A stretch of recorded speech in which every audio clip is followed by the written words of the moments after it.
حب لم يعلن وزواج لم يثبت. أسرار العلاقة الغامضة بين سعاد حسني وعبد الحليم حافظ تعود من جديد. في ذكرى ميلاد سعاد حسني تعود واحدة من أكثر قصص الحب إثارة للجدل في تاريخ الفن العربي إلى الواجهة من جديد. قصة لم تكتب فصولها على الورق، لكنها عاشت طويلا في العيون والهمسات وذاكرة المقربين.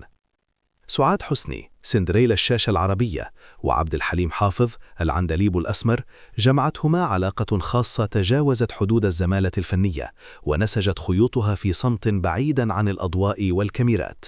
لم تكن قصة حب صاخبة، بل علاقة هادئة تشبه أغاني عبد الحليم الرومانسية ومشاهد سعاد الحالمة على الشاشة. بدأت الحكاية بإعجاب فني متبادل، تحول سريعا إلى قرب إنساني عميق. كانت سعاد ترى في عبد الحليم روحا حساسة تفهمها دون كلمات، بينما وجد هو فيها ضحكة تسرق منه ألم المرض وضغط الشهرة.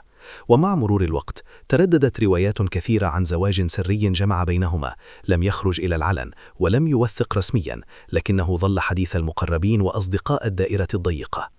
ويحكي البعض أن العلاقة اصطدمت بعقبات قاسية: مرض عبد الحليم المزمن، وضغوط النجومية، واختلاف الطباع، ورغبة كل طرف في حماية الآخر من وجع العلن.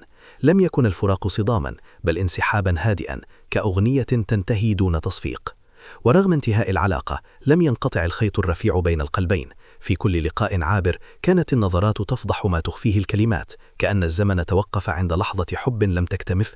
لم يتزوج عبد الحليم بعدها، وبقيت سعاد تحمل في قلبها أثر تجربة لم تتكرر. وفي ذكرى ميلادها لا نتذكر سعاد حسني فقط كنجمة صنعت الفرح والدهشة، بل كامرأة أحبت بصدق وعاشت قصة بقيت لغزا مفتوحا في تاريخ الفن المصري. قصة تؤكد أن بعض أنواع الحب لا تحتاج إعلانا، لأنها ببساطة تعيش إلى الأبد.